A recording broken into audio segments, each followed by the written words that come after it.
Hey guys, welcome back to another video. So in today's video, I'm going to show you guys loot from 10 hours of Abyssal Demons.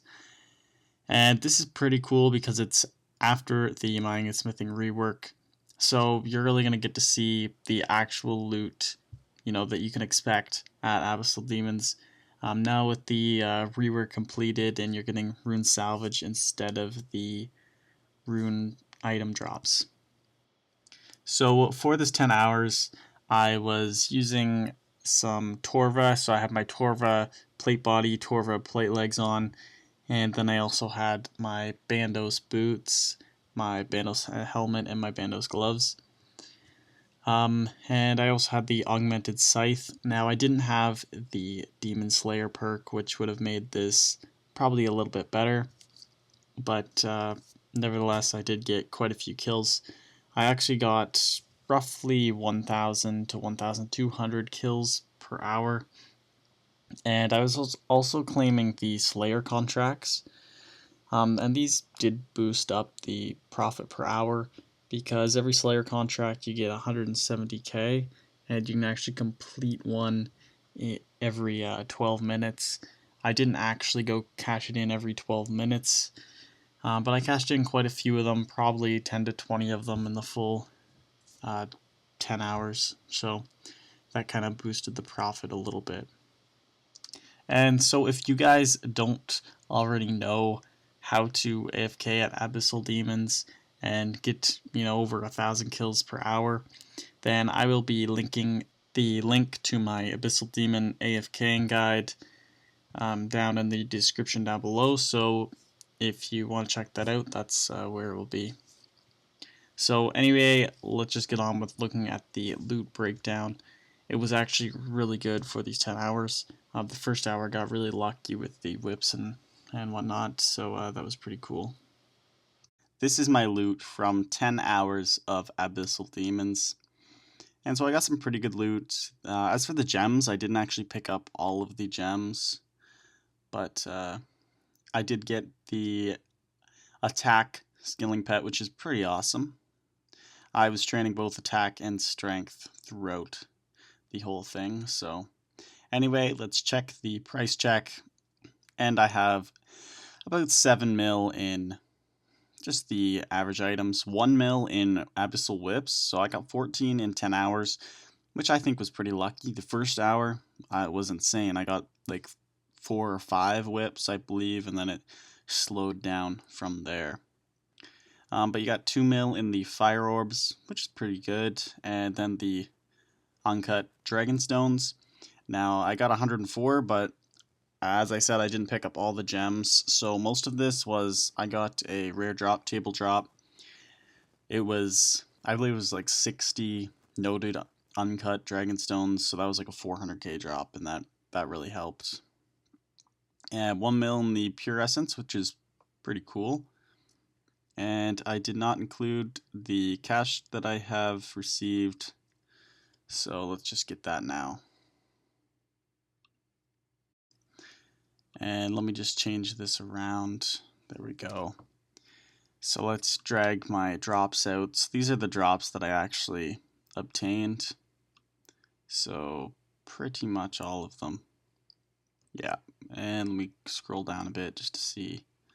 Okay, well, yeah, those ones don't really matter, but this is pretty much what I got.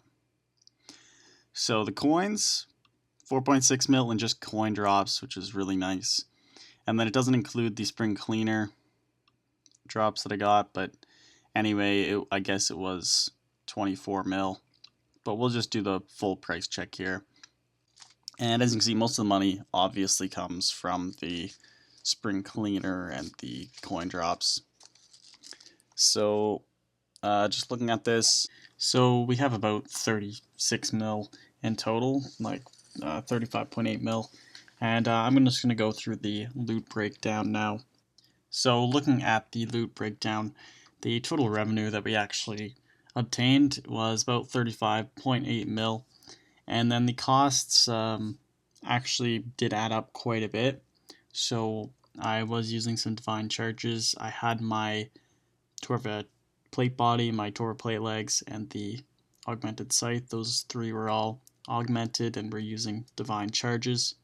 So over the 10 hours, I used approximately 300,000 of charges, meaning I will need about 100 divine charges to actually replenish all of this.